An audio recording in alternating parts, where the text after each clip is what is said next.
नमस्कार मित्रांनो, स्वागत आहे तुमचं डॉक्टर MPS या चॅनलवरती. तर मित्रांनो, मला अशा टॉपिकवरती व्हिडिओ बनवायला आवडत नाही. नाहीतर मी आतापर्यंत खूप सारे व्हिडिओ बनवले असते व्ह्यूजसाठी जर बनायचं असतं तर. पण हा व्हिडिओ मी याच्यासाठी बनवतो आहे की तुमचा संभ्रम मला दूर करायचा आहे. आणि हा व्हिडिओची डिमांड तुम्हीच केलेली होती. मला ईमेल आय डी मी जे टेलिग्राम चॅनलवरती दिलेले आहे, तर त्याच्यावरून तुम्ही मला ईमेल्स केलेत खूप सारे आणि कमेंट्स पण विचारलेत. तर त्यामुळे मी तुमच्यासाठी हा व्हिडिओ आणतो आहे की एक्झाम अपडेट काय असणार आहे. तर एक लॉजिक लक्षात ठेवा. आता पेपर 21 डिसेंबरला होईल का? लॉजिकली विचार करायचा आहे. मी जसं तुम्हाला ट्रिक्समध्ये खूप सारे लॉजिक सांगितलेले आहेत, तसंच हे आता तुम्ही लॉजिकली विचार करा. 3 मिनटंच घेणार, तुमचे जास्त वेळ घेणार नाही मी. ऑफिशियल परिपत्रक कधी येईल? एज लिमिट वाढणार आहे का? आणि कोण देते तुम्हाला इन्फॉर्मेशन? डॉक्टर MPS देते. तर ट्रस्टेड आहे, तुमच्यावर विश्वास आहे तुम्हाला, तरच हे व्हिडिओ पुढे बघा. ओके. क्वेश्चन काय पहिला, पोस्टपोन होणार आहे की नाही? पोस्टपोन होणार आहे की नाही? 21 डिसेंबरचा पेपर आहे. आज तारीख किती आहे सांगा मला? आज तारीख आहे 8. आज तारीख आहे 8. 21 डिसेंबरला पेपर आहे. होईल का? पॉसिबलच नाही आहे. पेपर पॉसिबल नाही आहे. 21 डिसेंबरला पोस्टपोन होणार आहे पेपर. तुम्ही थोडंसं मेंटॅलिटी प्रिपेअर करून ठेवा. मी जे सांगतो ते फक्त ऐका. परिपत्रक कधी येईल? आता मंडे ट्यूजडे म्हणजे 8, 9, 10 तारखेपर्यंत तुमच्या ऑफिशियल नोटिफिकेशन भेटेल. म्हणजे मोस्टली तर आजच भेटेल 8 तारखेला. डेट काय असेल? डेट बघा, तुम्हाला नेक्स्ट संडे किंवा त्याच्या नेक्स्ट संडे, मी डेट सांगेल पुढे ती कुठली डेट आहे नेक्स्ट संडेला. एज लिमिट, आता ज्यांची एज लिमिट क्रॉस होते त्यांची एज लिमिट वाढणार आहे का? रिलॅक्सेशन भेटणार आहे का? क्रॉस नाही भेटणार आहे. डायरेक्टली मी क्लिअर कट सांगतो गोष्टी, काही तुम्हाला थोड्याशा टफ वाटतील तुम्हाला त्या गोष्टी, पण नाही भेटणार तुम्हाला इथे रिलॅक्सेशन. पुढे काय करायचं? पुढे काय करायचं तुम्हाला प्लॅन सांगतो. पुढे जरी तुम्हाला जर दिवस पुढे गेले, एक्झाम पोस्टपोन झाली, तरी पुढे काय करायचं मी एक्झॅक्ट सांगणार आहे.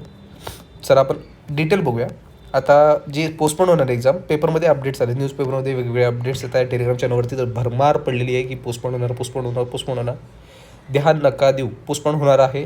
किती दिवस होणार आहे? 10 ते 15, 10 दिवस जास्तीत जास्त, म्हणजे नेक्स्ट संडे किंवा त्याच्या नेक्स्ट संडे. का होते तुम्हाला पण माहिती आहे, इलेक्शनचे रिझल्ट्स आहेत, मग त्याच्यामुळे पोस्टपोन होणार आहे. आणि गव्हर्नमेंटला पण तेच पाहिजे असतं की एक्झाम पोस्टपोन झाली, यांच्या नियुक्त्या रखडल्या की यांचंच परत वाटोळे आणि पगार द्यायची नाही त्यांना. सिम्पल लॉजिक आहे. म्हणून त्यामुळे पोस्टपोन होणारे पेपर, मेंटली प्रिपेअर राहा. पुढची तयारी कशी करायची ते ऐकून घ्या. ओके. विश्वास असेल तर. मला कुठल्याही व्ह्यूजसाठी गरज नाही आहे, मी तुमच्यासाठी हा व्हिडिओ बनवतो आहे. 4 डिसेंबरला पेपर होऊ शकतो किंवा नाही झालं तर त्याच्या पुढच्या संडेला. ओके. मग आता पुढे काय करणार तुम्ही जर पोस्टपोन झाली तर? टेलिग्राम चॅनल आहे, त्याच्यावरती PYQ ॲनालिसिस दिलेत.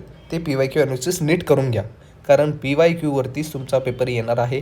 मी किती वेळा सांगितलं तरी मुलं ऐकत नाही, PYQ ॲनालिसिस करत नाही. PYQचं मी पूर्ण कंपायलेशन दिलेलं आहे. त्याच्यामध्ये खूप सारे इयर्सचे सगळे जे पण आत्तापर्यंत PYQ विचारले ते सगळे दिलेले आहेत. आणि ते सगळं आयोगाची आन्सर कीसुद्धा दिलेली आहे. मग त्याच्यावरूनच तुम्हाला ऑलमोस्ट सगळं प्रिपरेशन होतं तुमचं. आणि आता कमी दिवसात तुम्ही काय करायचं, ट्रिक्स आणि हॅक्स बघायचे आहेत. म्हणजे कसं काय तुम्ही आपली मार्क्स वाढू शकता लॉजिकल रिझनिंग करून, म्हणजे एक ठोकताळे बघून. तुमचे आता लास्टचे दिवस आहेत, तर त्यामध्ये हे मार्क्स वाढवायचं ट्राय करा. आणि अशा जास्त संभ्रमात पडू नका. 2-3 मिनटं वेस्ट करा, बस दिवसातले 1-2 मिनटंच काढा ह्याच्यासाठी. तुम्हाला पण माहिती आहे, तुम्ही पण लॉजिकली विचार करा, पेपर होऊ शकतो का आता 21 तारखेला? नाही ना. मग कशाला परत वेळ करायचा आहे? कशाला दुसऱ्यांचे विचार करायचा आहे? न्यूजपेपर बघा, हे बघा, टेलिग्राम चॅनल बघा, कशाला? अभ्यास करा, वेगवेगळ्या ट्रिक्स बघा, PYQ ॲनालिसिस करा. हे मला एवढं सांगायचं होतं. जय हिंद, जय महाराष्ट्र.